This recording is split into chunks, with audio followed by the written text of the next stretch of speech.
Shalom sa lahat ng Legionaries. Ang pangunahing tema ngayong Biyernes ng ika-6 linggo ng Pasko na pagkabuhay ay supernatural joy born from patient endurance.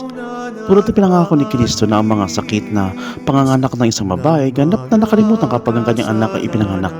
Ang temporal na pakikibaka ng isang lehyonaryo ay nagbabago sa walang hanggang kagalakan sa pamamagitan ng aktibong pagkasama kay Inang Maria.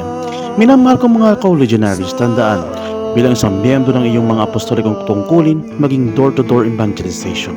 Pagbisita sa may sakit o pagharap sa kawalang interes ay madalas na madadala sa mga sandali ng pagkabagod o napag-alamang pagkat manatili sa tiyak kagalakan.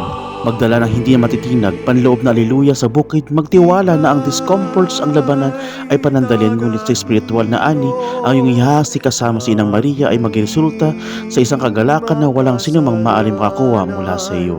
Pagbati sa inyong lahat sa Biyernes na ika-6 linggo ng Pasko ng Pagkabuhay. Mga leonaryo, magdiwang!